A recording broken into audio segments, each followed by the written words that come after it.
Please let me call to order the Bristol, Tennessee City Council meeting for April 3rd, 2018. Tara, would you please call the roll? Mayor Young. Here. Councilwoman Renning. Here. Vice Mayor Fierobin. Here. Councilman King. Here. Councilwoman Powers. Here. All right, I'd like to welcome everyone and thank you for attending tonight's meeting. Your interest in our city government is appreciated, and there are a number of opportunities to speak this evening on matters of city business. A sheet explaining those opportunities has been made available to you upon entering the room. As we go forward with tonight's agenda, I will note each time when public comment is welcome. In addition, a sign-up sheet was provided as you entered council chambers for those individuals desiring to address City Council on any item not on our agenda. You may appear during the appearance of citizens. Tonight, I would like to ask Boy Scouts Troop 3 to lead first in our invocation and then in our pledge. So those of you who will be helping lead that, if you all want to make your way down to the podium, you are welcome to do so. If you'll please stand with us.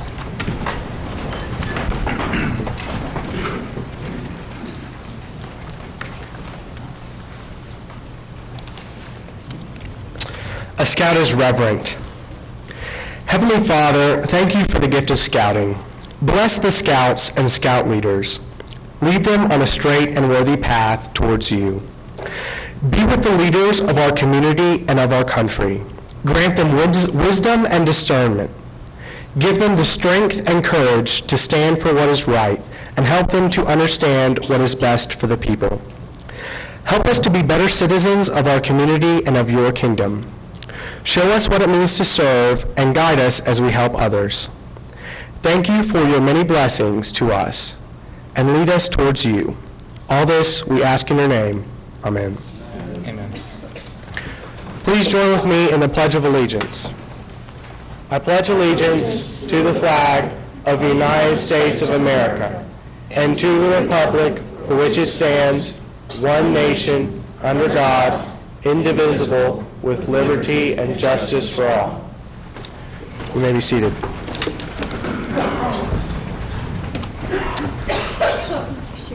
While he is taking his place, let me just briefly recognize we have a whole group of Troop 3 with us. If they would stand for a moment, let's recognize them. It's good to see involvement from our youth.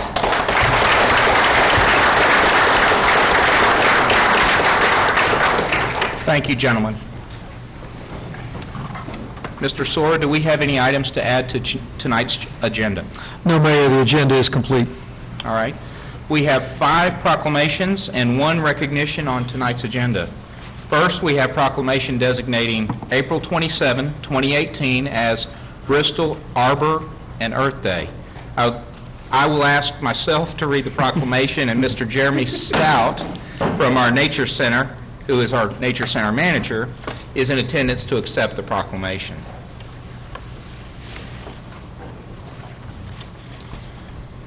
Whereas trees can reduce the erosion of the precious topsoil by wind and water, cut heating and cooling costs, moderate temperature, clean the air, produce oxygen, and provide habitat for wildlife, and whereas trees are a renewable resource giving us paper products, wood for our homes, fuel for our fires, and countless other wood products, and whereas trees in our city increase property values, enhance the economic vitality of the business area, and beautify our community, and whereas Arbor Day, Earth Day, is a unique celebration focusing not on the past, but the future, and by planting this small tree, we affirm our faith in the future, and whereas the city wishes to thank the Tree Board members for their efforts to help improve the quality of life in our city, now therefore I, Jack Young, Mayor of the City of Bristol, Tennessee, do hereby proclaim April 27, 2018 as Bristol Arbor Day, Earth Day in the City of Bristol, and urge all citizens to plant trees and commend them for their efforts in reforesting the city.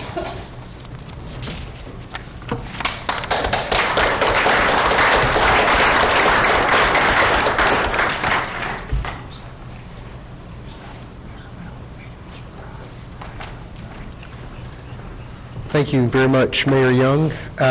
Bristol has long been a community that values its tree resources, as evidenced by its nearly 30 years as a Tree City USA and more Arbor Day Growth Awards than any city in the state of Tennessee. So on behalf of the Tree City USA Board and all creatures that breathe oxygen, thank you.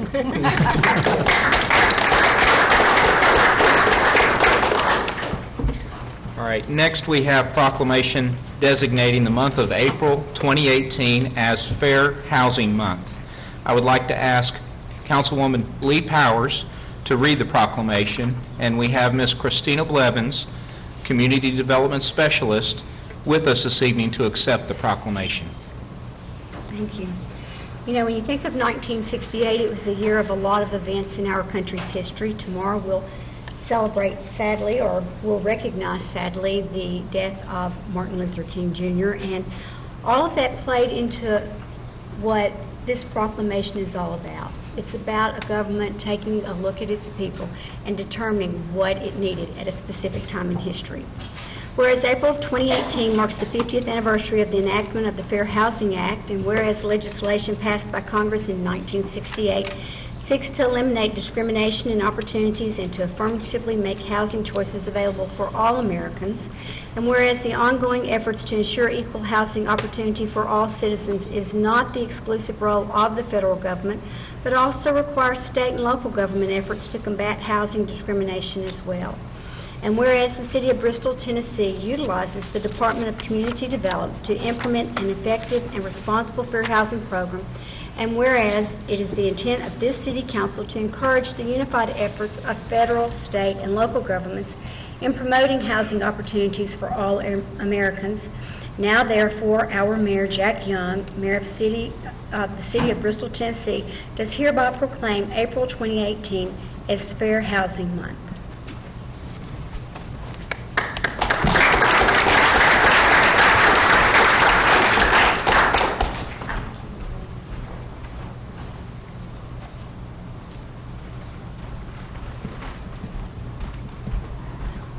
On behalf of the Community Development Department, we would like to thank you for the proclamation for fair housing.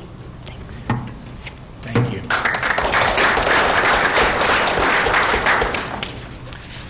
Next, we have a proclamation designating the week of April 8th to 14th, 2018 as National Library Week. I believe I have that one. No, you have that one. Sorry. There's only 5 up here tonight, so and we would you have read that? Amy Kamani, our director, Amy Kamani, is here to receive it. A proclamation to recognize National Library Week. Whereas libraries are not just about what they have for people, but what they do for and with people. Whereas libraries have long served as trusted and treasured institutions, and library workers and librarians fuel efforts to better their communities, campuses, and schools. Whereas librarians are leaders in their institutions and organizations, in their communities, in the nation, in the world. Whereas librarians continue to lead the way in leveling the playing field for all who seek information and access to technologies. Whereas libraries and librarians look beyond their traditional roles and provide transformative opportunities for education, employment, entrepreneurship, empowerment, and engagement, as well as new services that connect closely with patrons' needs. Whereas libraries and librarians lead their communities in innovation, providing STEAM programming, that's science, technology, engineering, arts, and mathematics, thank you. Sometimes throwing the arts in there confuses people. Maker spaces and access and training for new technologies.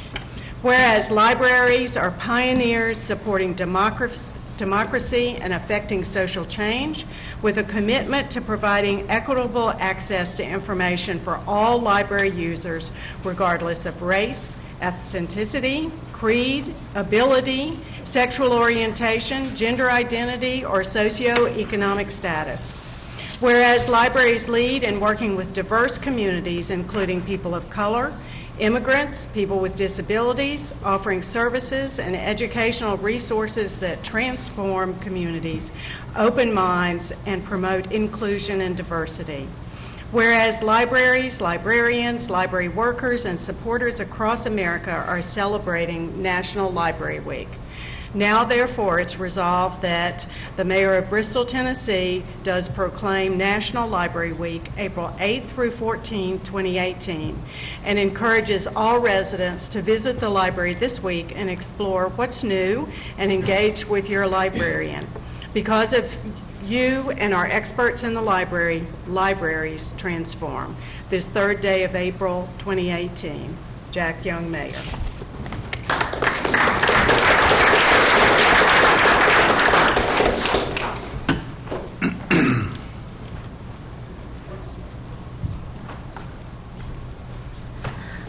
On behalf of the Bristol Public Library Board of Trustees and all of our staff, I would like to thank you very much for this proclamation and also for all of your support over the years. We couldn't do it without you. Thank you.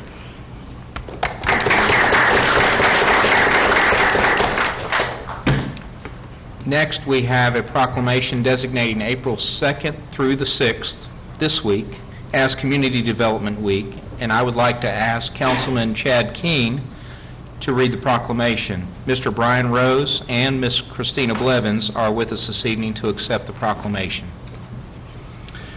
Whereas the City of Bristol, Tennessee Community Development Department is the foundation of providing a high quality of life for its residents, and whereas Community Development Department staff have demonstrated a dedication to the economic, social, and cultural growth in this community, and whereas the Community Development Department have actively supported community development activities, including the new comprehensive plan, the Community Development Block Grant Program, the Plan Division, who processes site plans, subdivision plats, and partners with their divisions to review building permits, and the Enforcement Code Division, who conducts inspections throughout the city.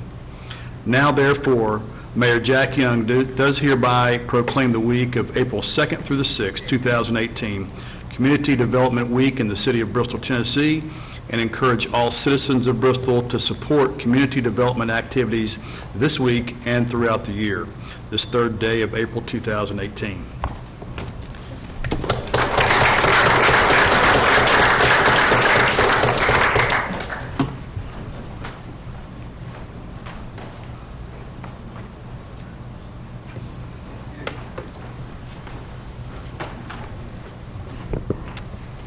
Mayor and council members, thank you for the recognition of our department and the efforts that we make each and every day.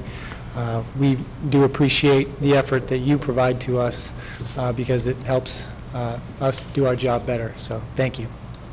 Thank you.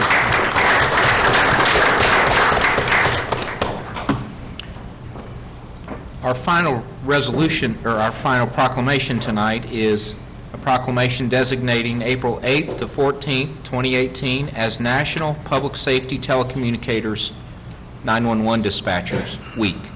I would like to ask Councilwoman Michelle Renning to read tonight's proclamation. Lieutenant Sean Antonino and 911 dispatcher Angie Thomas are in attendance this evening to accept the proclamation.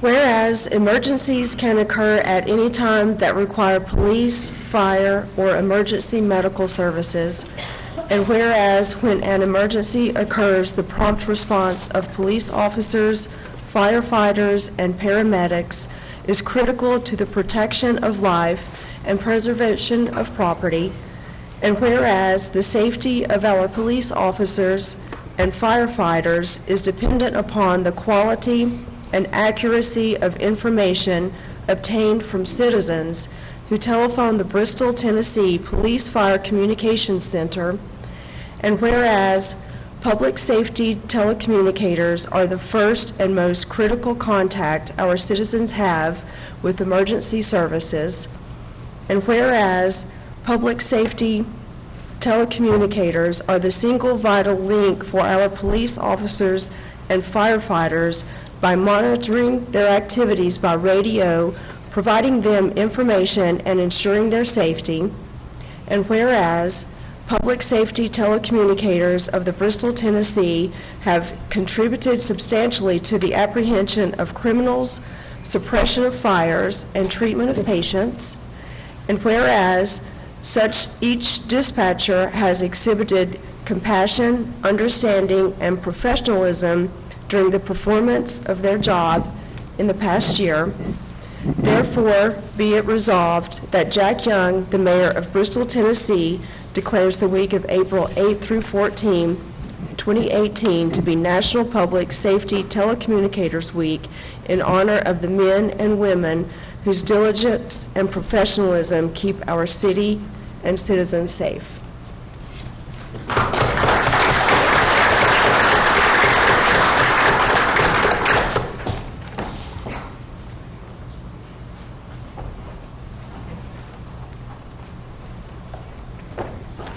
Mayor and City Council members, I appreciate this recognition of the hard work that our communications officers do every day, and they appreciate it.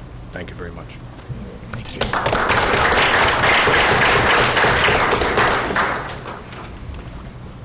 We have one recognition tonight. We are proud to announce that the sanitary survey of the city's water system performed by the Tennessee Department of Environment and Conservation yielded a score of 99 out of a possible 100 points. This ranks our water system as one of the highest in the state. The city met or exceeded all standards in the areas of system management, operator compliance, water supply source, water treatment, water quality monitoring, finished water storage, water pumping facilities, distribution system maintenance, and cross-connection inspections. By doing so, our water utility retained its status as an elite provider of water service across the state. Special recognition is in order for Public Works Director Tim Beavers, Water Plant Superintendent Mark Quickle, Utilities Maintenance Superintendent Frank Neal, and the entire Utility Services staff. Mr. Beavers, Mr. Quickle, and Mr. Neal are with us this evening. Would you like to comment on the recent survey results?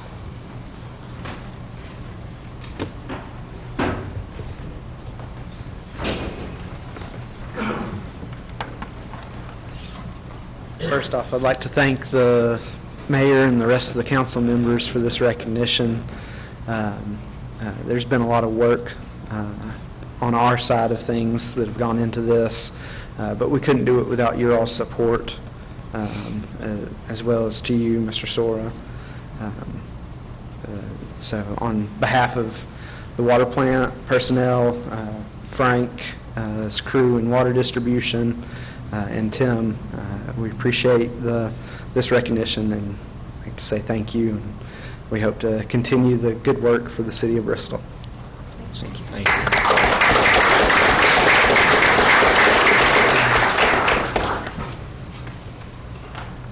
We have no presentations on our agendas this evening, so we'll move on to public hearings. The public hearing is hereby opened for Ordinance 18-5, authorizing the abandonment of Meadow Alley. Mr. Sora, would you please summarize this matter for the public? So, Mayor, I'd be glad to. This item was before you last month and received approval on first reading, authorizing the abandonment of Meadow Alley. This is an element of the Teneva Hotel project, and the request was made by the developers. Purpose of the abandonment request is to allow the right-of-way to be absorbed into adjacent property, which is owned by the developer, to facilitate the redevelopment of the property for the future hotel site. The purpose will be of this particular abandonment. It will be incorporated into the overall parking scheme of the hotel. David Metzger, transportation engineer, is with us this evening and will further detail the issue.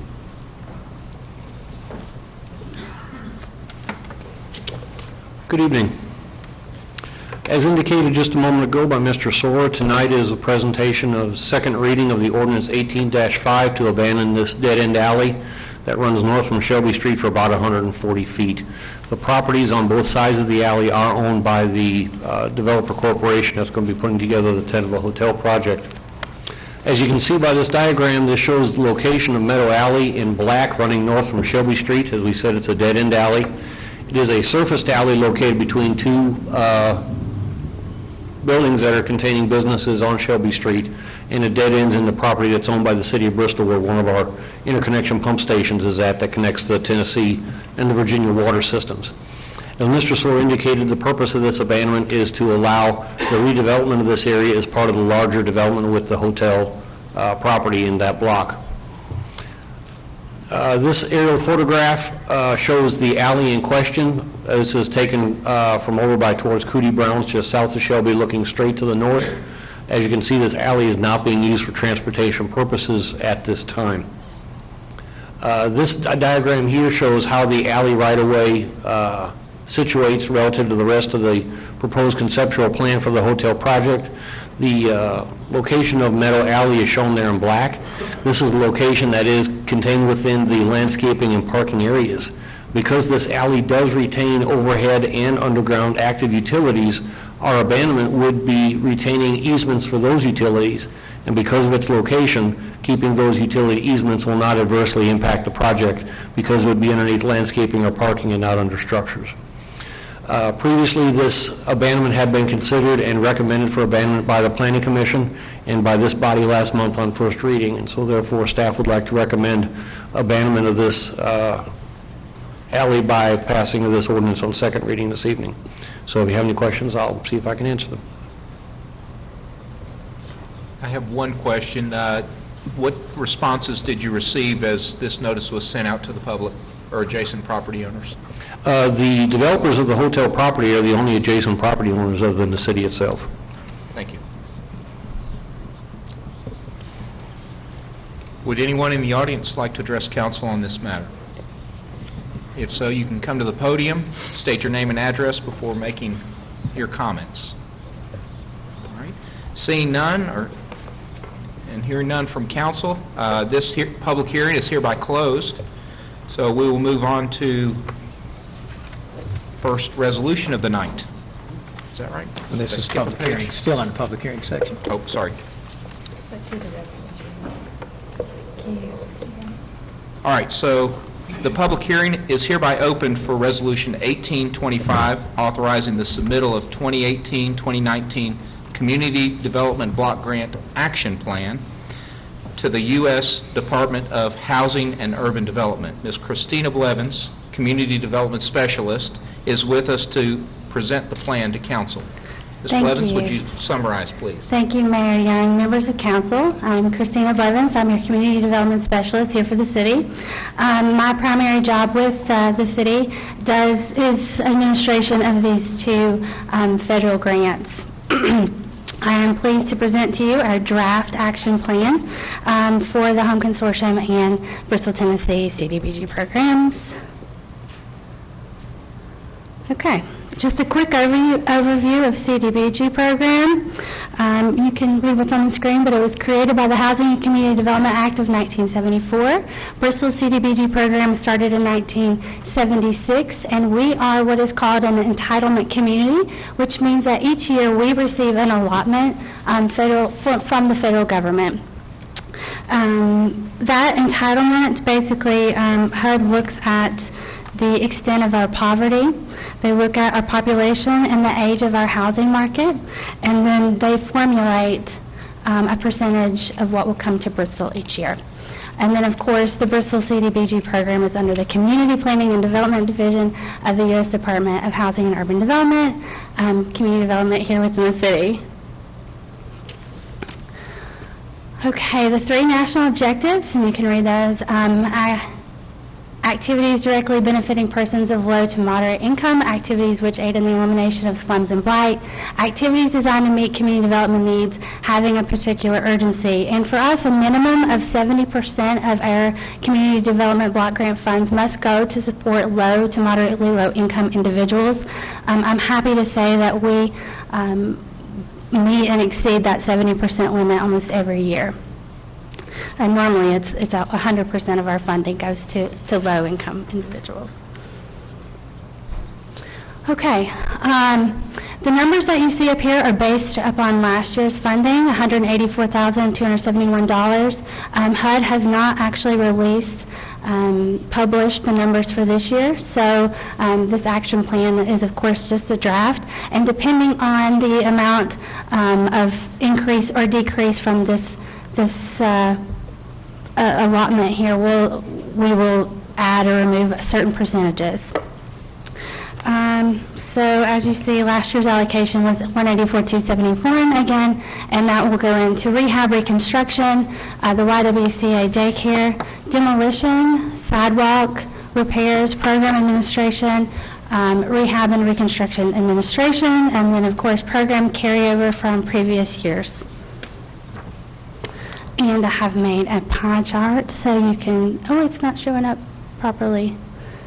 Well, online that doesn't say that, but you can see that the rehab reconstruction part here is the large green. The Community Development Department just finished a housing study, so we can easily show that the need for rehabbing and reconstruction of homes in Bristol is very strong. So we felt, our CDAC committee really felt like that's where the biggest bang for our buck was. So that's where, of course, most of our money goes every year. Okay, the Home Consortium. National Affordable Housing Act of 1990. The intent of the home program is to provide decent affordable housing to lower income households also.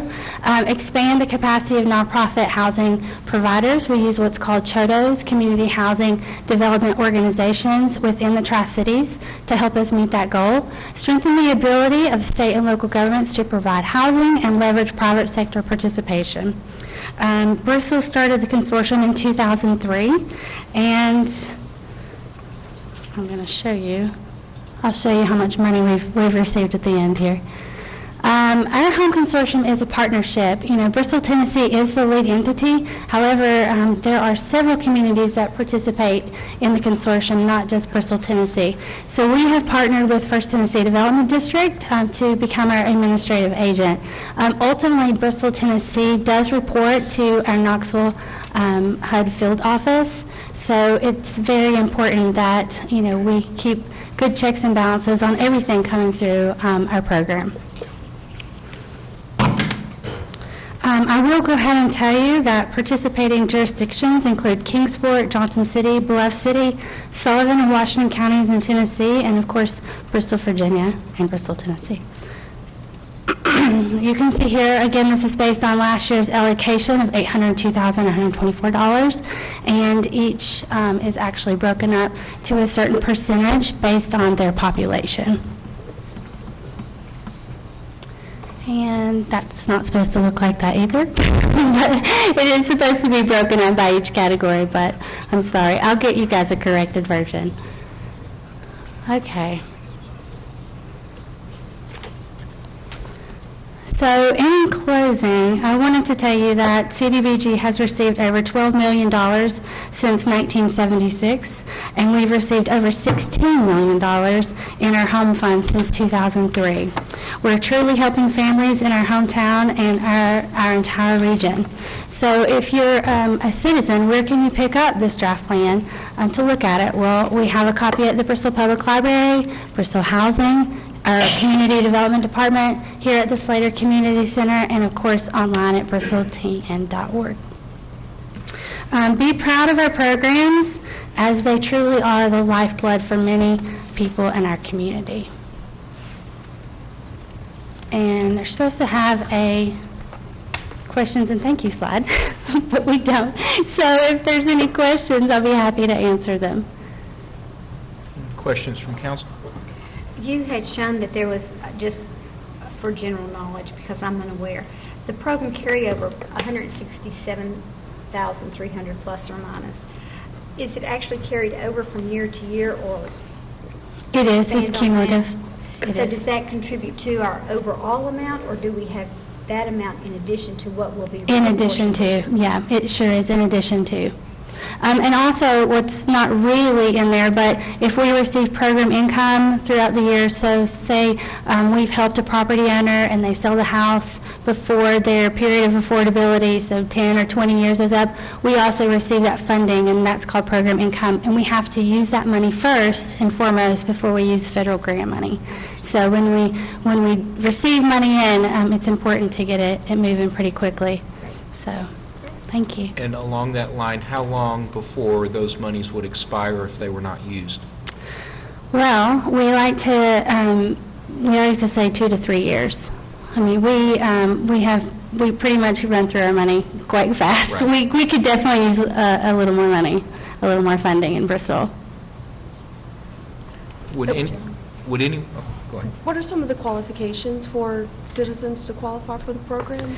Well, you have to meet the HUD's federal guidelines, so you have to be a low-income individual, and there is a formula for that. It depends on how many people live in your household, what your annual income is, and really then we're able to verify that income, and we're able to move forward with doing an emergency rehab or a full substantial rehab, reconstruction on the home, or if we can't help them, we don't have enough money in CDBG, then that's when we can take it to the home program and do some more. The eligibility requirements are different for each program. And if we have citizens that are interested, who should they contact?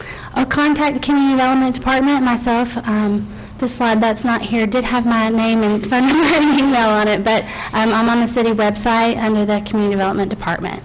So we're happy to talk with everybody. We help actually write applications. People get very nervous when they're doing these applications because there's a lot of personal information there too. So we really walk with everybody through all the proper steps to make sure that we can help them. And Christine is great to help with that, so thank you. Thank you.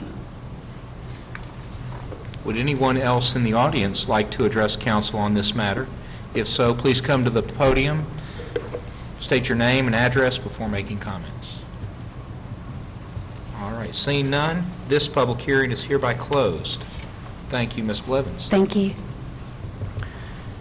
The next item on our agenda is the appearance of citizens.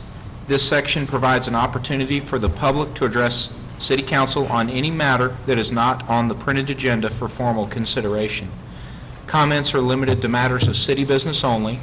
A response will not likely be made at this time, since in most cases, neither the council nor the city manager will be prepared to effectively respond to the concern. The city manager will look into the matter and report back to City Council, or as appropriate, will have staff meet with you in an effort to resolve your concern.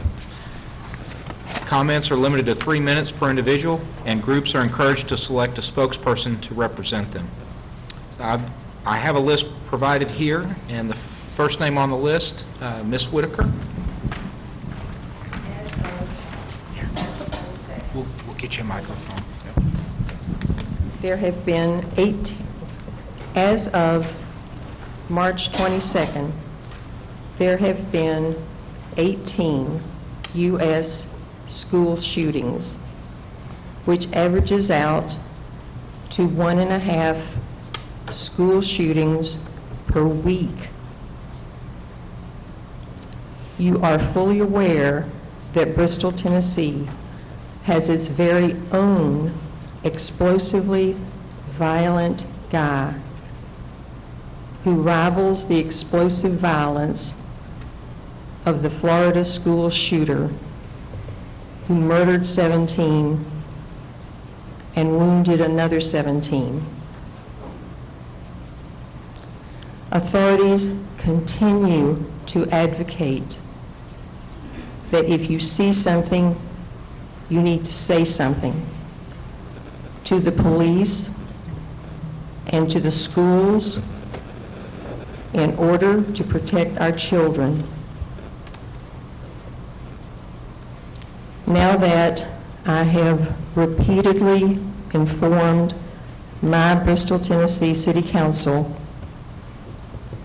it now becomes your responsibility to warn the Bristol, Tennessee and Bristol, Virginia school systems about this dangerously violent guy.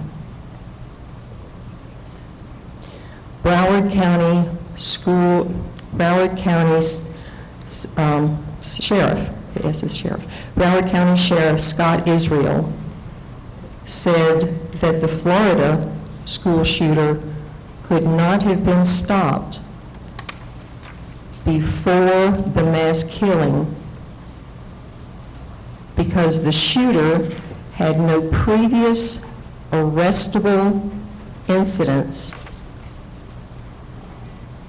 but such is clearly not the case for the Bristol, Tennessee explosively violent guy, because he appears to commit recurring crimes so you can easily arrest him.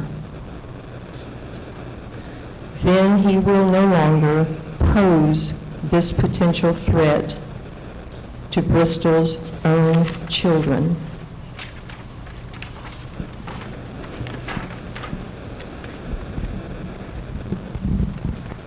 We also have Mr. Mabry.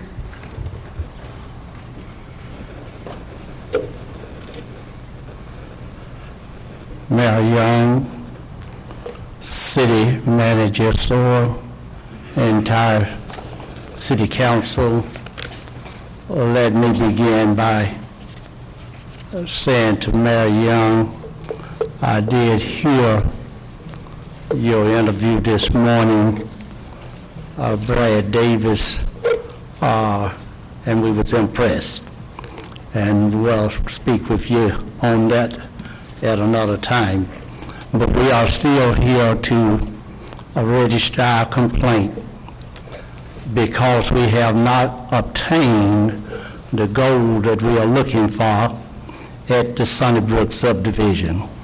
We know that all of you are aware of it, but it's my task to come here and remind you that until we achieve the goal that is desired and that we have done away with that project, I'll be down here on behalf of that 190 plus signatures that we have originally picked up on a petition to this council concerning the matter with Intimate Treasure.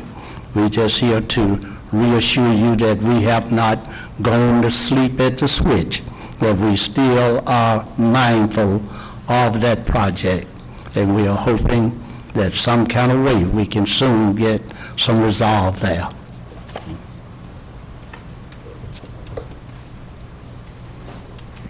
I don't have anyone else on my list, but do we have anyone else in attendance tonight that would like to address council on a matter that is not on our agenda already? All right. Seeing none, we'll move on to appointments. We have 2 appointments to be made to 2 boards this evening. The first, we have 2 appointments to be made to the Community Development Advisory Committee.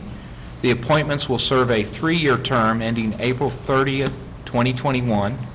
The candidates are Ronald Crockett and Spence Flagg. Would anyone like to speak on behalf of the candidates? And please mark your ballots and pass them to the city manager. Can I just clarify, it says vote for 1, but we vote for 2 because there's actually 3 There are 2 vacancies. candidates, yes.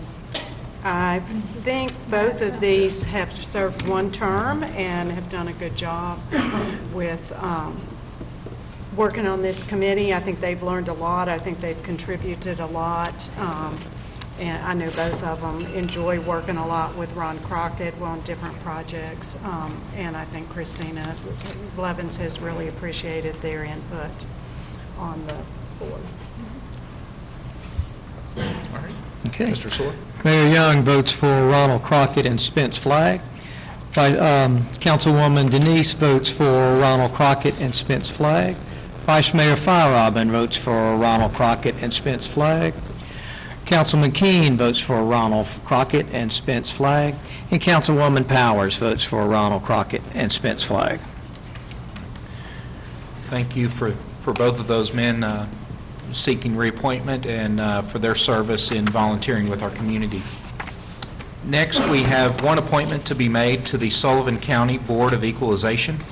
The appointment will be for one term of 2 years, ending April 30th, 2020. The candidate is Raymond Morrell. Would anyone like to speak on behalf of Mr. Morrell? And please mark your ballots and pass them to Mr. Sora.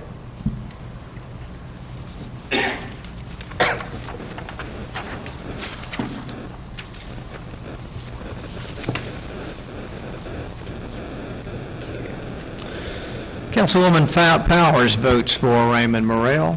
Councilman Keene votes for Raymond Morrell. Mayor Young votes for Raymond Morrell. Councilwoman Denise votes for Raymond Morrell. And Vice Mayor Feierabend votes for Raymond Morrell. Thank you, and congratulations to Mr. Morrell. All right, next on our agenda is consideration of ordinances and resolutions. First, we have Ordinance 18-6, amending the zoning map of Bristol, Tennessee by designating certain property as B2E Business District. Mr. Sora, would you please summarize the ordinance? Yes, Mayor, I'd be glad to. As council will recall, earlier this year, there was a text amendment to the zoning ordinance that created a new business district known as B2E. This district was developed to enhance redevelopment opportunities along the West State Street corridor. This was also the subject of an item on your work session last week. And we have with us tonight Ms. Sheriff Marshall, Senior Planner, to detail the issue. Thank you, Mr. Sora. Good evening, Mayor Young and council members. Tonight, we're here for the first reading for the B2E rezoning, to change the zoning map. As Mr. Sora stated in the introduction, this kind of is the second step in what we've already looked at in terms of creating the B2 district within our zoning ordinance.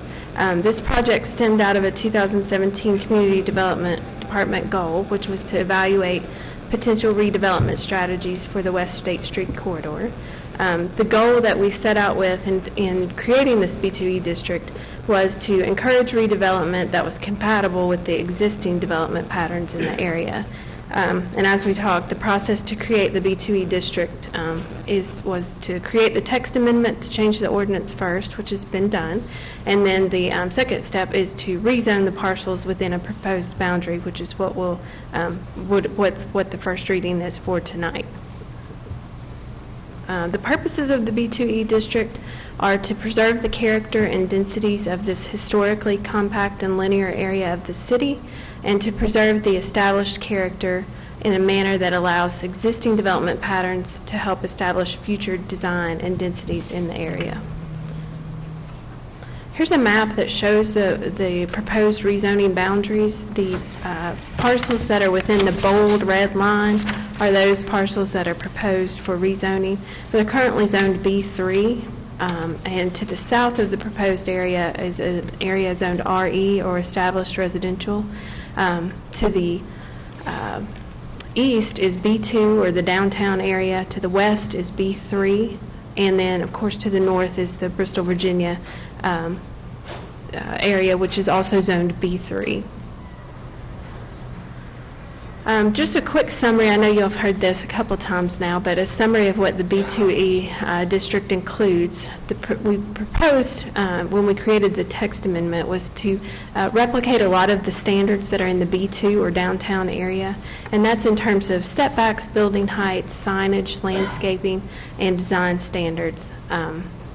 The B2E mirrors the B2 district, the downtown district, very closely on those topics. Part of the B2E proposal was to provide a parking reduction for all uses, all the commercial uses with the exceptions of restaurants. So all non-residential uses would be reduced by 50%, and that's to encourage that walkable development that is there today, where people can use on-street parking and some reduced parking regulations to maximize their building site. So all of the commercial uses would receive a 50% reduction, with the exception of food services, and that is because food services in general are large generators of parking needs. So a sit-down restaurant would not receive a reduction. A cafe-style restaurant receives a 25% reduction, and then specialty food services receive the full 50% reduction. The building height proposed for this area, or included in the text amendment that passed last, well, let's see, that was January. The building height maximum is 70 feet or 6-story maximum. We talked a lot about uses in the past. The B2 district was largely the inspiration for this B2E district in terms of uses. And this is a slide, I believe, that was discussed kind of in depth at the City Council work session last week. So here we can go back to this if we need to, but just kind of talks about some of the use comparison between the B2E district, which we're proposing for the rezoning tonight, and then the existing B3 district that's in place right now. But many of the uses, again, the B2 district was the inspiration for the use list, but we tried to carefully talk to business owners, property owners in the area to make sure that everybody that was kind of in the area already, that those uses would be reflected in this B2E area, or the B2E ordinance. Again, some of the uses permitted in B3 by special use permit that are not permitted in the B2E include hospitals, private golf, swimming, and tennis clubs, schools, and assisted living facilities. Uses that are permitted in the B2E that are not permitted in the B3 district, so these are the new uses that would be allowed in B2E that aren't there today, includes some specialty trade contractors, offices, publishers, networks and broadcasting theaters, automobile equipment rental and leasing, consumer goods rental, lessors of non-financial intangible assets, and some repair and maintenance uses. And then the highlighted yellow section here at the bottom, it just says, please note that other uses can be allowed that are not otherwise listed within the B2E that are determined to be consistent with the permitted next categories of uses. So that the B2E ordinance has within it right now a bullet that says if the use is determined to be consistent with the uses already listed, you all know how detailed and specific those next codes can get. So if it's deemed to be consistent with something that's listed, then there's some ability to evaluate the use at that time. I have a question before we go forward. So when we look at this, like let's say a storage facility, may a storage facility be allowed in the B2E? I don't have my next code list right in front of me right now, but I believe that falls under one of the B2E items, which is, I can tell you that, I believe it's... Because right now in the B3, it's considered a special use, would require a special use permit, and so that brings me to, the general concept and feel of this new district is to be a continuation of downtown. And, in talking about hard commercial versus soft commercial, we all understand the difference between those two. Is it appropriate for something of that nature to be in this redevelopment district because of its historical significance? Yeah, I think that one is, I believe it's under this 53 real estate and rental leasing item, and that one's one. I think if there are tweaks that need to be made to the point you're making right now, if that one is in there and shouldn't be, I think that's probably something we can look at removing. But right now it is. I'm pretty sure that it is in there. It sounds like that might take a little more digging offline, but if we could have some follow-up, if there's additional that you need to verify, I'm quite comfortable with if that needs to be touched into our work session. Well, I think it needs to be touched in here because we're voting on this. And so my point, I have just one other, and then to let Sheriff finish. Dry cleaners aren't allowed in this zone, but would a pickup station for a dry cleaner be permitted? So if it was just, so there was no dry cleaning on site, but No just fluid or processing, but it would be a pickup station for a dry cleaner. That's probably, I would say, and I can look at that and get you a hard answer on that, but I would say that that might be one of those that would be consistent with something that's already listed. I think that the general concern a lot of times with dry cleaners is just some of the environmental issues that can occur. Are daycares permitted in the new zoning?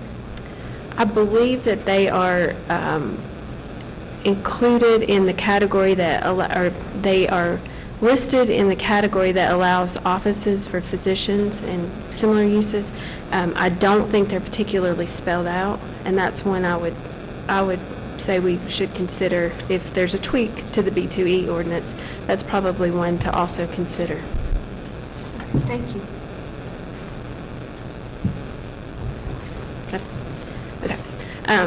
So here is the current zoning map. Again, that big bold red line shows the area that's proposed for the rezoning. So that's what is currently B3 right now. Again, RE residential, established residential to the south in yellow. Here's an excerpt from the future land use plan. So you see the bold yellow line is the proposed rezoning district.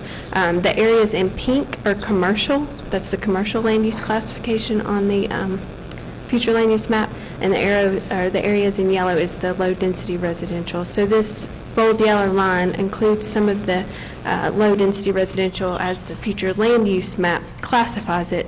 But the intent, and I'll go flip back one, was to those properties that are already zoned commercial now, B3, that are residential, will allow them to keep that same, allow them to keep the commercial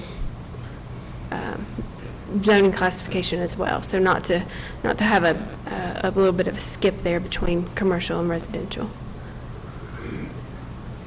This map shows some of the public comment that we received. We did receive phone calls, and I will say, and I have not been in the office for the past several weeks, but all of the calls that we got that went out, that were generated by the initial Planning Commission letters, everyone that I spoke with and was able to talk through this with them ended up being satisfied by what we were doing and either supportive or kind of alleviated some of the concerns once talking through it. This map does show in some red and blue dots some of the people that were either that did object to the rezoning or that do not object to the rezoning. The red parcels are the folks that did object to the rezoning. The blue parcels do not object to the rezoning. And again, this was information that was generated by the initial Planning Commission notice letters. They included a form so we could get some feedback from those folks. So this is the kind of visual of what we received back in terms of people that were supportive or people that had objections. So the Planning Commission looked at this during two meetings, and that was in February and in March. And at their March meeting, the Bristol Municipal Regional Planning Commission sent a favorable recommendation to City Council to rezone the area that's depicted on the location map that we looked at earlier from B3, which is the General Business Zoning District, to B2E, which is the Central Business Expansion. And with that, I will be more than happy to answer any questions and give y'all any information I can. Questions from council? Michelle, you brought up as a member of the Planning Commission that it says that there was a favorable recommendation to bring this to City Council, but you had mentioned caveats that were to have been addressed before it was brought to us. Would you like to speak to that? That's correct. The Planning Department was supposed to have brought to the Planning Commission information regarding signs and also what uses were permitted, not permitted. Those were not provided at the Planning Commission meeting, so we did, in trying not to hold up the project, we did send a favorable recommendation, but we wanted that information brought to the City Council meeting. During the work session, there was some discussion, but there was not an in-depth discussion about what is allowed and what is not allowed. I think that there's still some questions as far as what this is going to look like, what some of the uses are. I don't know that has been discussed in depth as much as we want. I'll have conversations. And then there was also the issue of the sign at the Chamber of... Yeah, signage, and also the sign at the Chamber of Commerce. But then that was brought up that it wasn't a sign, that it was a kiosk. So I'm not real clear on that either. So I think the signs, part of what we talked about is that we're going to be looking at our sign ordinance overall, and that when we go into that kind of depth, that we can look in each district and change it or tweak it or do whatever we would want to do with it at that time. And that would be a way to address it rather than trying to get into it now when it's going to change anyway. So part of that, currently the sign requirements are tied to what B3 currently has, is that correct? No, what B2? Currently B2. B2, okay. Correct. What there is downtown. So, and good points on the daycare centers and the storage facilities, which I guess it depends on whether it's a warehouse or whether it's individual store. I mean, there's a little difference. I'd feel comfortable supporting this and then seeing if we need to tweak anything before the next meeting with getting a little more information on the uses. So I'd feel comfortable with that. I think each time we're gathering more information, I think the list was very helpful with the stuff in red for what the differences are. So, do you have a copy of that list, Margaret? I think it's in our packet. No, it's not in our packet. It was in our work session records. It was in our work session packet. It was. I have the work session packet with me. It's not in there. That is so we just saw it on... We just saw it on a screen for 15 seconds. Okay. Well, and you know, I guess the point that I was trying to make is that I've sat on the Planning Commission, and if someone brought in, okay, we passed this tonight, and someone brings in the plans for a storage facility tomorrow, it's allowed. No, it's not, because we have to have 2 readings. No, but based on what it is right now, would it be allowed? Right. It's a B3 right now. Right, but I mean, I think B3, right now it would be allowed as B3, but I think to your point, if it's B2E, then it's still in there, yes. So I think I guess to what your point is, if we rezone it to B2E, then it would still be an allowed use. Until what point we would want to amend. Well, with B3 it's a special use. Right. You have to have a special use permit, but if it goes to B2E, then it's allowed without a special use. And so my overarching point tonight is we're being asked to pass something where the Planning Commission asked that the 2 caveats be addressed. They have minimally been addressed. They have not really been addressed in concrete. And so, and my concern is that, you know, we keep having things come to us that are parsed together. And, you know, it's that, oh, well, we'll work on it, you know, Planning Commission will work on their work session, and then we'll get the next, maybe something to you. There's not that cohesion of here it is. You know, we talked about the fact of the design standards.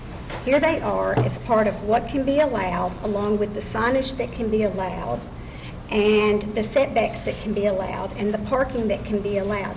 That is a comprehensive change of zoning being brought to us. What we have right now is a piece of a puzzle that's yet to be determined. And I don't think that is our best business practice, especially when, you know, we have people coming to us and can this be allowed or can that be allowed? And as I pointed out, maybe no one else agrees with me, but as I pointed out in work session, when we don't have things in a more complete format, it leaves the city open to subject analysis or subjective opinions as to. And sometimes when we get into the area of subjectiveness, we lose our consistency. And so when you comprehensively look at what is in front of us, it is not comprehensive. It just isn't. And the caveats have not been appropriately addressed. And the sign at the chamber really at this point is not my huge concern. My huge concern is that signage in general. And the sign at the chamber is currently permitted as a sign. It's not permitted as an informational kiosk. So are we going to allow everybody to change their permitting in the middle of the street? That's not consistency. And I think that that's our responsibility to our citizens, is that our actions reflect consistency. Mr. Sawyer, it looked like you were going to...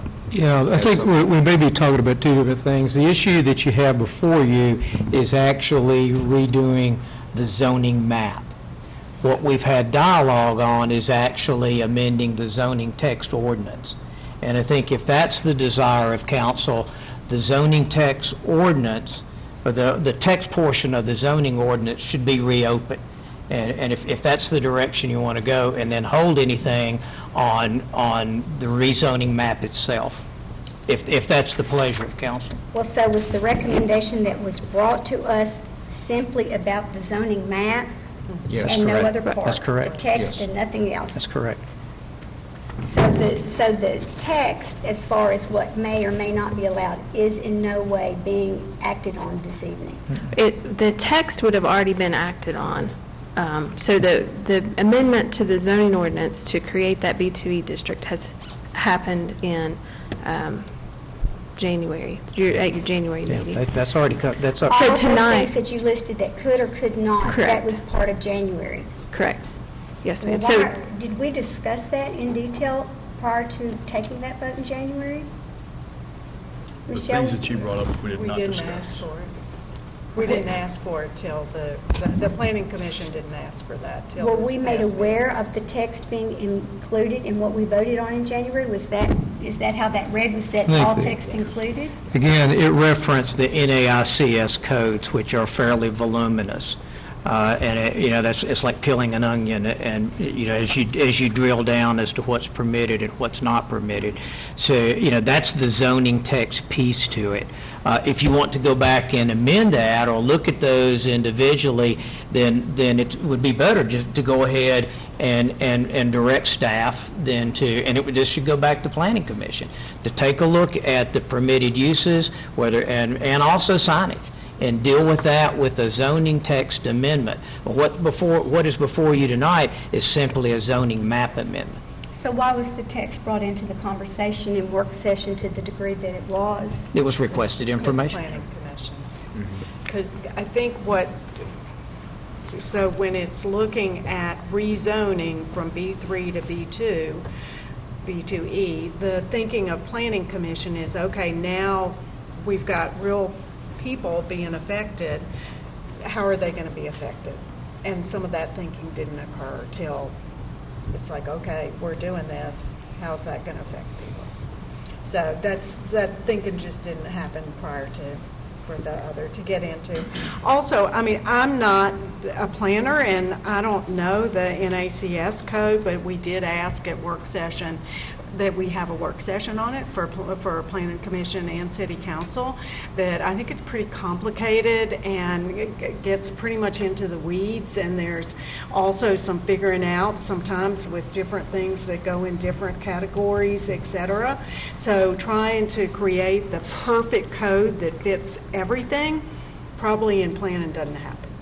You get as close as you can, Right. but I'd say it's very, very difficult to get everything exactly right. Well, so in these NACIS, and we are creating, or we have created, a new zone, correct? Yes. So Yes. when we look at the NACIS, is there a zone already designated, like the one that we have designated, the B2E zone? is there a zone that where we could overlay the NACIS, or are we creating a new zone and we are selecting locally what can go into that zone? More the latter. So the classification system is something that I think it's the U.S. Census uses to classify industry. And it's very, it kind of like, it's like peeling an onion. So you start out with like 8.3 as a big, broad category, and then it goes down into just, extremely specific uses below the big title category. So I think that the Bristol has used that NAICS code to define uses, which, absolutely has pros and cons of doing it. There's plenty of good reasons to do it and reasons it makes a lot of sense. There's also, it gets incredibly detailed and complicated. So it doesn't, the industry classification standard is a tool that Bristol has applied to zoning, but it's the industry standard classification doesn't actually have anything to do with zoning. So there's not a zoning component to that classification system. It's just a tool that Bristol's used to help define uses within their own zoning districts. So if I understand correctly, we are not following the NACIS for any specific zoning. We are just using the laundry list that they have and then picking out those that we would like to see in this new B2E zone. I think that's correct. And that's the way that the zoning ordinance is set up now with all the other zoning districts. So, and I don't know when, I think it was probably introduced, I'd have to do some research on that, but I think it's been in place for some time. Was our zoning administrator included in a lot of the development of these different parcels or these different types of elements that would be included in the zoning? So let me ask that again. Was our zoning administrator included in the development of those things that would be included in this new zoning district? In terms of pulling together the list of uses, so he has been around, but the project, primarily has been myself. Heather's worked on it a lot, but it's been a group project in a sense of who's around and part of the conversation, but the responsibility of pulling it all together, I would say, has been mine. Okay. All right. I think this would have been a lot more effective and palatable both for the council and for citizens if the planning department would have had a better understanding of what the ramifications were going to be once this was implemented. It seems that a lot of the questions that we have here tonight and a lot of questions that the Planning Commission have weren't answered by staff. And so I think that going forward, that anytime you bring something to Planning Commission or to City Council, that there should be a broader, more in-depth understanding and better ability to answer questions that we may have about what you're bringing to us. Okay. So are there any other questions of staff? All right. Hearing none, is there a motion to take action on this item? I'll move to approve. Second? I'll second the motion. Would any member of council like to discuss Ordinance 18-6 further? So my understanding is we're just voting on the map, nothing else. That's correct. Everything else has already been voted on. That's correct. But you're welcome to open that up if you like. I think it needs to be opened back up. I don't think it's, I think a lot of things, but I think this evening, I don't think that we have the tool that we really want in its final form. So I would like to see that open back up and for there to be a redirect on an engagement with the Planning Commission.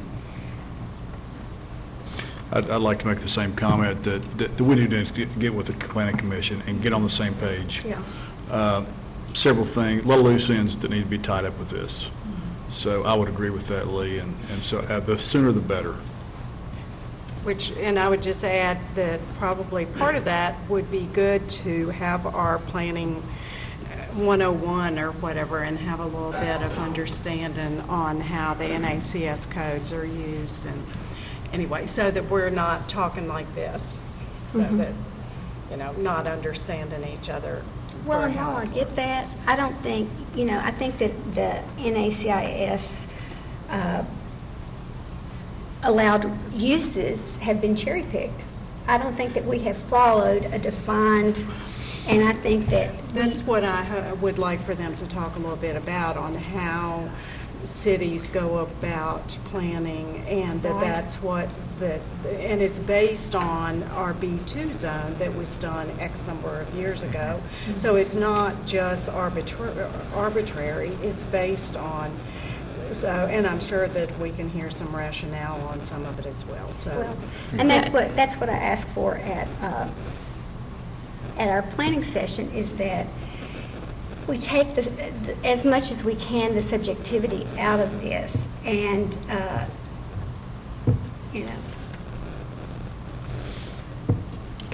One part. Go ahead.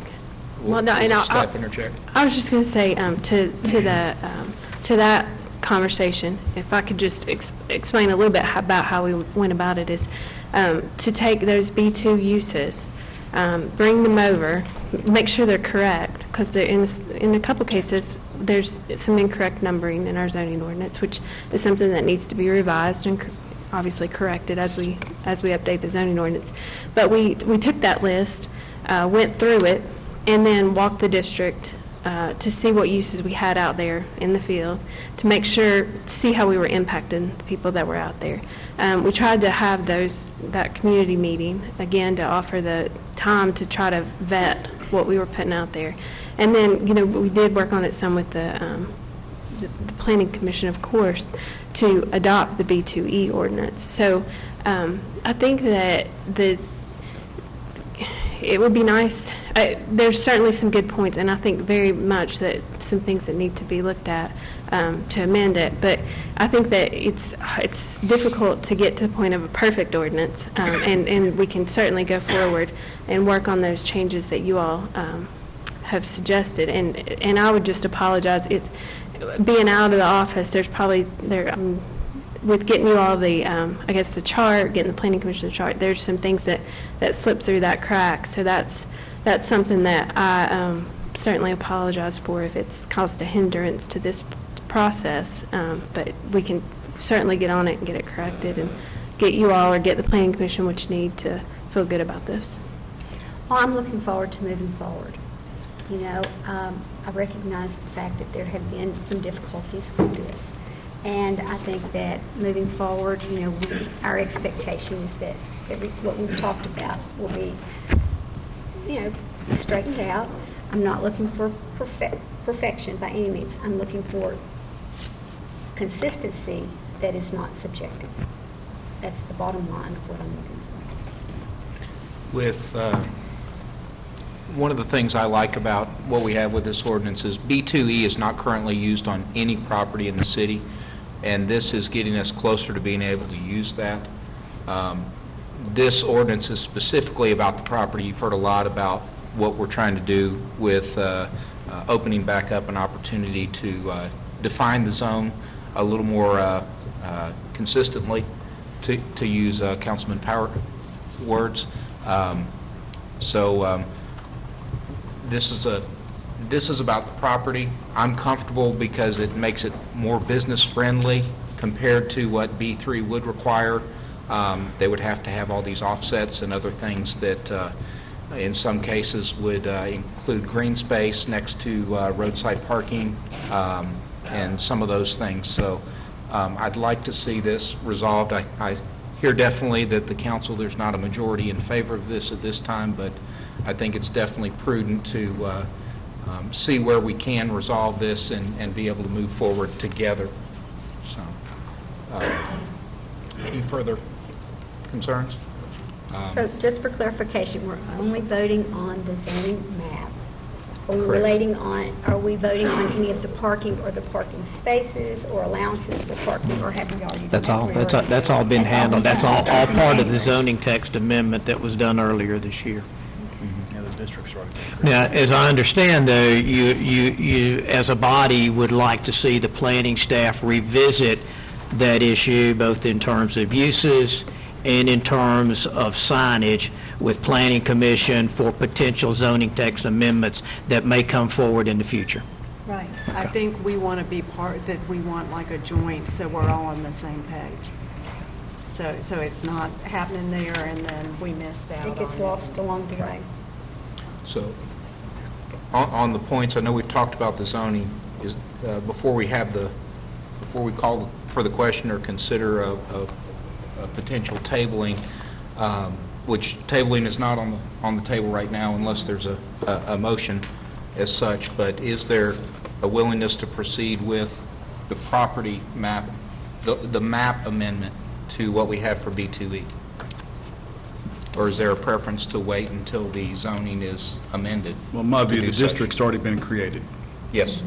We're going to have to amend that in another meeting. So this is just the zoning map, so I think we need to go ahead and proceed, in my opinion. Danielle, a question. Can we amend the zoning uses without it coming from the Planning Commission? It needs to start with the Planning Commission. The Planning Commission is supposed to originate amendments to the zoning ordinance. If staff brought them in recommendation and the Planning Commission didn't approve it, it could still come to you with a disfavorable, recommendation from Planning Commission, and you could act on it then, but it does need to go through the Planning Commission. Okay. I can support what Chad has said. Okay. Would any member of the audience like to ask questions on this item or provide comment? If you would approach the podium, please. Do I need to say who I am? Just, I was looking for parliamentarian procedure, and it looked like you spent a lot of time after you had called for a motion and had a second on it, and you went back into discussion there, and you should have proceeded on to the voting. A lot of people are here, and these people they don't want to stay all night while you go through all of what you're going through. I'd like to suggest that y'all sort of polish up on that and get direct to what you need to be doing, where we can stay as long as we can, but not stay all night. Anyone else? Well, I think our attorney would like to address that. We're following our parliamentary procedure. Right. That was within parliamentary procedure. Right. Our discussion after the motion. All right. Seeing no one else coming to the podium, I believe we're ready for the vote, so let's call the roll. Mayor Young, Yes. Councilwoman Renning, Yes. Vice Mayor Fire-Robin, Yes. Councilman King, Yes. Councilwoman Powers. Yes.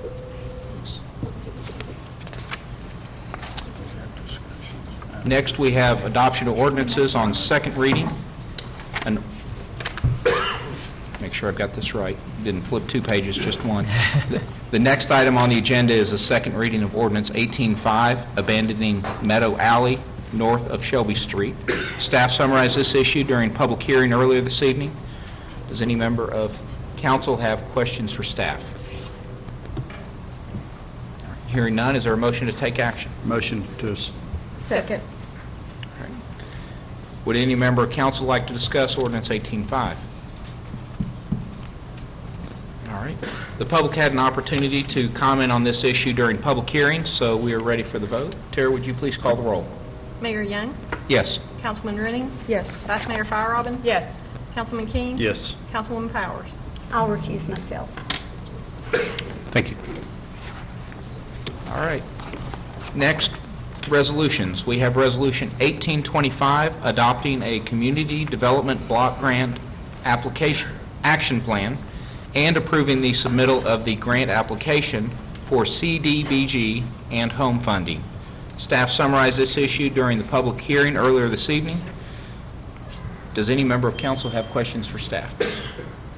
All right. Is there a motion to take action? Move to approve. Second. All right. Thank you. Would anyone on council like to discuss Resolution 1825? All right. Public had an opportunity to comment on this issue as well. So, Tara, please call the roll. Mayor Young, Yes. Councilman Renning, Yes. Vice Mayor Fire-Robin, Yes. Councilman King, Yes. Councilwoman Powers. Yes. All right. Thank you.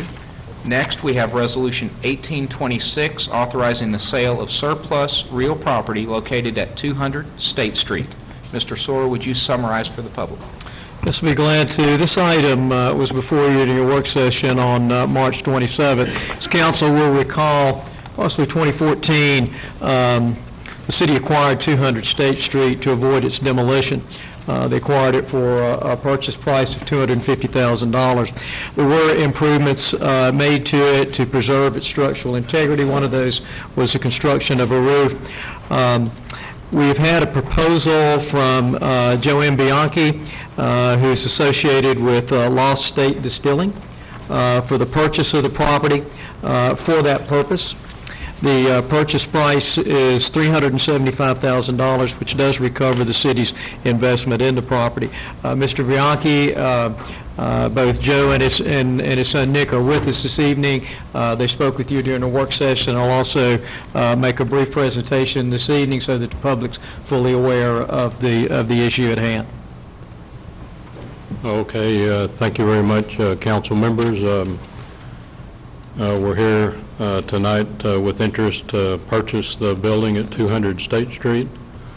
We want to thank everybody for giving us the opportunity to do that. What we want to do is start a business in that facility that we think will bring some new tourism to downtown, a lot of interest, and carry on with the enhanced music that Bristol is known for. We want to put a distillery in. This will not only bring, our product into the area, but it will bring tourism in for coming to the distillery for to see the tasting room, retail space, take tours of the facility. We plan to have a venue space of approximately 4,000 square feet, frequent bands coming in.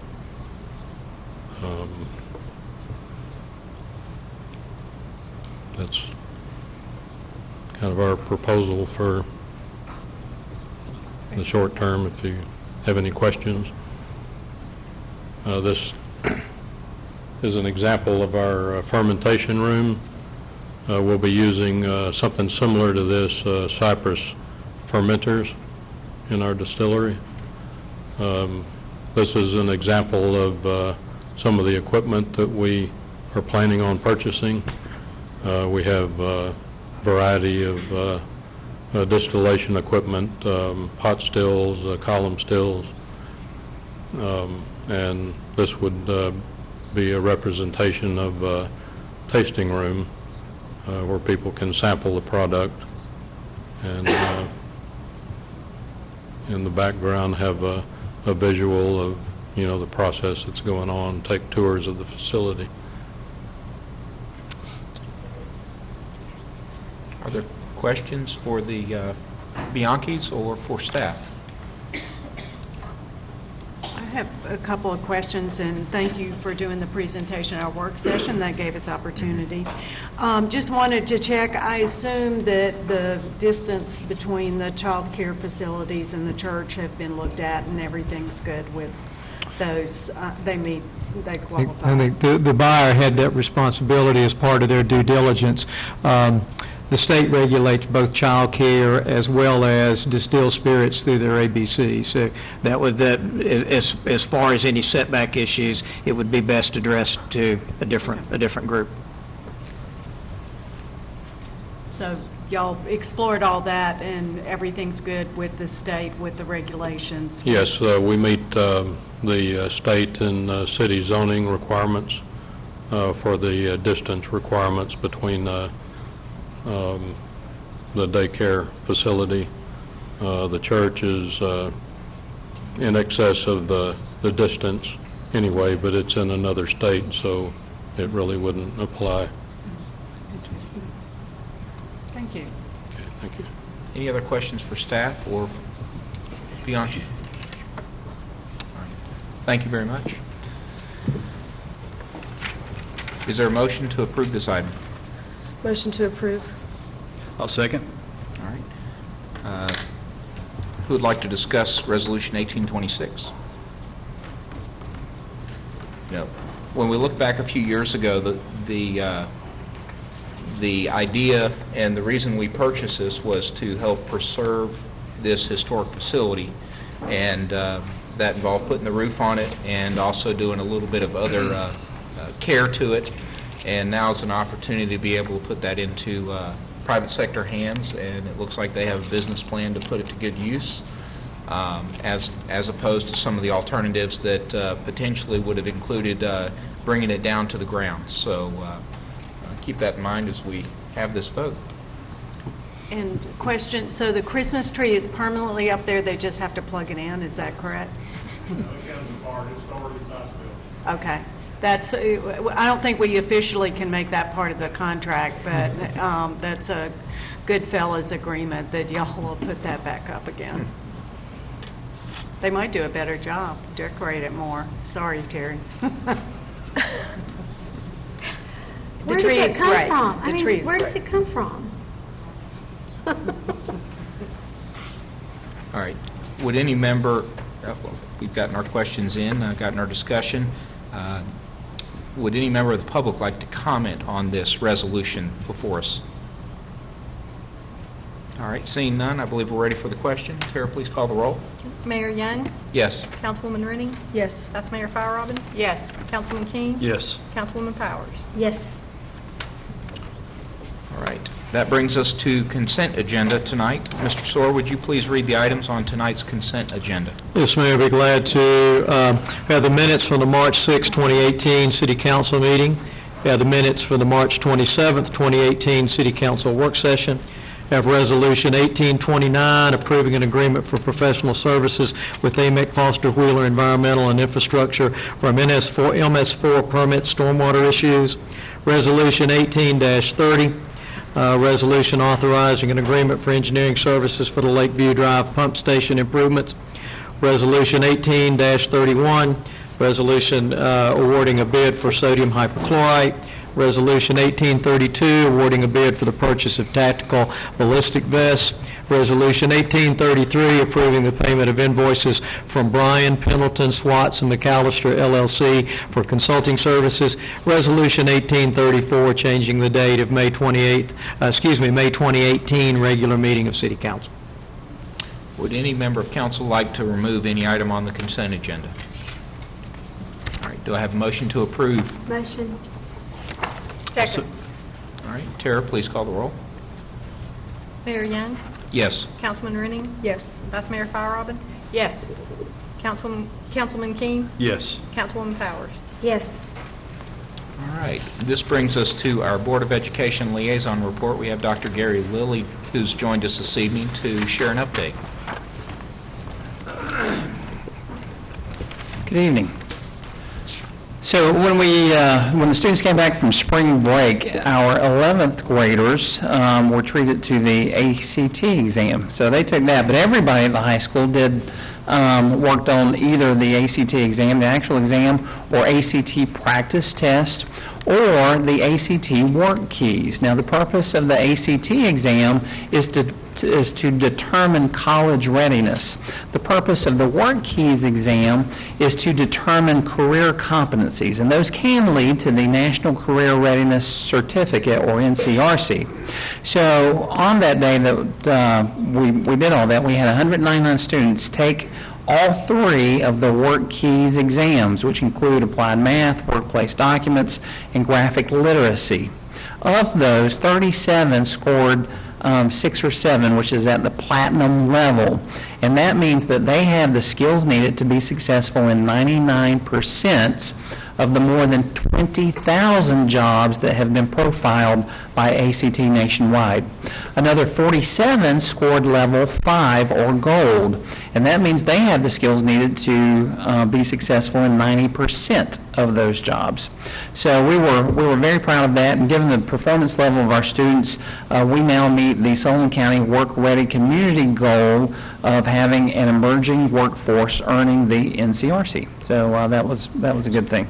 Next week, some more career-related news. We are participating in the Career Quest at the ETSU Mini Dome. That is organized by the First Tennessee Development District and is supported by several regional employers.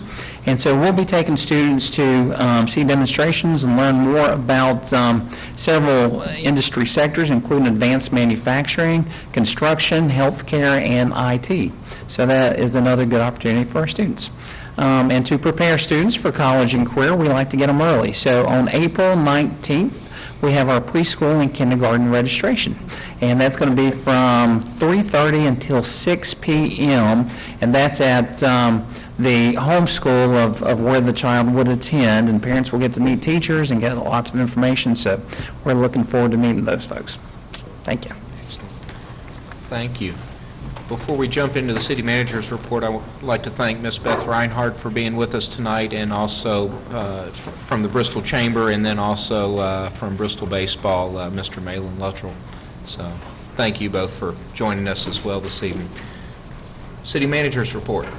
Yes, Mayor, I have just a handful of dates that I want to make sure are on your calendar. Thursday, April 5th at 4 p.m., we'll have the formal swearing-in ceremony for Fire Chief Mike Carrier. This will be at the Central Fire Station.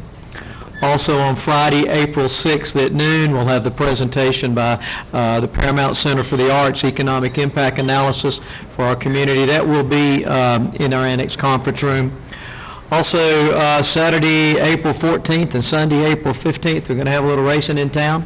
So we all look forward to that and the visitors to our community. And then lastly, just a reminder of Tuesday, April the 24th.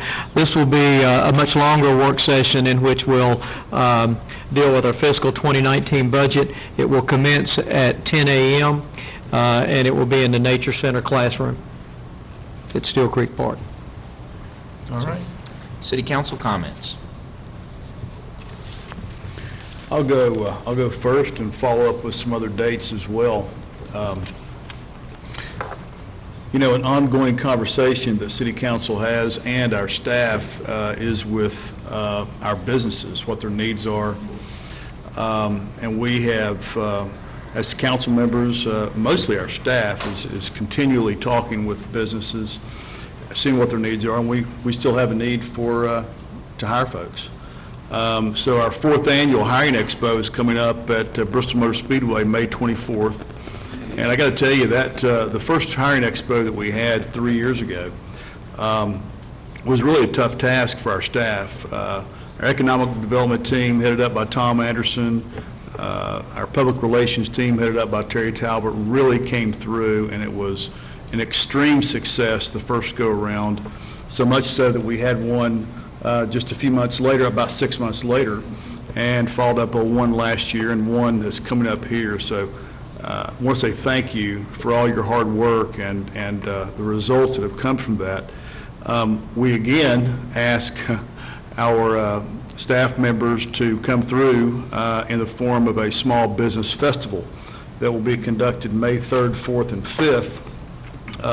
Margaret and I and Bill were at a National League of Cities and saw something that we really thought would be unique, especially for our area, pertaining to entrepreneurs, new business startups, and that type of thing. And again, our staff, our city staff, has come through, and it looks like it's going to be a real spectacular event. Again, that's May 3rd, 4th, and 5th. That is Small Business Week. And the Small Business Festival is something that started in San Antonio, Texas, about 2-3 years ago, I believe it was. So it's very unique within the United States, and so we're very proud that we can pull something like that here within the Tri-Cities. There will be speakers all over the Tri-Cities, Johnson City, Kingsport, as well as Abingdon, I believe. There's going to be a whole lot more information coming out in a press release, so we're very excited about that. And I hope everybody had a happy Easter, and looking forward to some warm weather. It was nice out today. I'll go next. You know, we have so many great entities in our community. The race, in about 10 days, and I guess we're looking at that 10-day forecast now, and hope that the chamber will provide chamber weather for the whole weekend. And we have many different tourist attractions, one being the birthplace of Country Music Museum. And while it's in our sister city, I think it's important for us to remind our community how important it is for direct and indirect economic development. As such, we now have 3 hotels downtown that are in the process of putting their plans together, and one completing, one getting ready to get started, the other, is in the planning stage. And what economic drivers they are for our downtown, whether it's through sales tax revenues, whether it's through the hotel and lodging revenues, the campgrounds out at the Speedway fall into that as well. So we have a lot of economic drivers that may be for profit, such as the Speedway, or not for profit, such as our museum. I hope that everyone will get out and really support all of our businesses, but especially those elements of tourism. Just because you've been once doesn't mean that you've seen everything that there is to see there. To Chad's point about the Small Business Festival, it plays right along with that. We have forward momentum. We need to keep our forward momentum, and we're very encouraged by the development of a redevelopment district, as we've discussed tonight. Discussions like we had tonight are very healthy. They may take time. There may be some that don't want to sit through them, but that's what government is. And for there to be that element of transparency that we all crave and wish for at other levels of our government, we have that here. And so while discussions like this may take a while, they're important for the ongoing development of our community. So I hope everyone will be patient with us and understand how important it is that we be allowed to have these conversations in the light of the sun. Wish everybody a happy spring and look forward to meeting again soon. Okay. I wanted to first off say congratulations to Chief Carrier, and looking forward to your inaugural celebration this week, so thank you very much. Also, just I'll build on Dr. Lilly's comments about preschool, and we all kind of laugh. National League of Cities had an awesome workshop about preschool and prenatal, and we all know how important kids are, but as they're young, but there's more and more brain research showing how important, and that we do need to be paying very close attention to kids, that we can watch how the brain develops, and by 3, a lot of it has already occurred, and some of it we can't make up later. So really appreciate what y'all do, and as a community looking forward to seeing what else we can do to work together for our next generations and our next workforce. Just wanted to say there's a community leader breakfast for Library Week next Thursday. We've heard from, and I'm on the foundation board, and we're sponsoring that. So looking forward to catching some folks up with what's happening at the library. Also, just quickly, that tonight we learned about our water getting our 99 rating, and I don't know how many times we've gotten that, but it's pretty standard. Yes, pretty standard. So is it GFOA award? Is that how you say it? Yes, it is. So, and these things we kind of take for granted, and also our police certification, and we aren't to the point yet to take our fire certification for granted. We'll hope we can do that in another after we go for it again. But these things are really, really important, and we just kind of accepted that that's standard, that we get these things. So, but it really is a lot of work by a lot of folks, and folks who are proud of what they do. So really appreciate our staff for working on that. And then what else? Where am I? Today, in town today was a group doing the economic study for passenger rail. This is money that Bristol, Virginia has garnered from different sources. They've hired the consultants. So if you have opportunity, hopefully it'll be out there, a survey monkey to fill out about what kind of effect passenger rail would have on our community. So that's what they're picking up to see what passenger rail would do for us. This is another step that gets us a tiny bit closer. A couple other dates. April 11th, the Arts Alliance of the Mountain Empire is hosting Kimberly Brubaker Bradley, who is a children's author that last year won runners-up for the Newbery Award, and she will be speaking at the library. She has a new book out, a sequel to that one this year. It's at 7 o'clock. And Rhythm and Roots is going to reveal the poster and the lineup on April 17th at 6.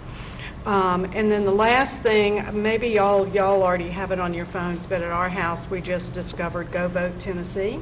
If you haven't downloaded that app, it's pretty awesome for having all the information at your fingertips. And our Secretary of State, Hargett, has done a great job with transparency and making information available, et cetera. So I highly recommend, if you don't have that on your phone, add it. And that's it. Thank you. And I'll be brief. There's some things that we don't have direct control over as far as the city goes, but we're very passionate about. One of those things is housing. We want for a housing market to be different than what it currently is, but some of those things are out of our control.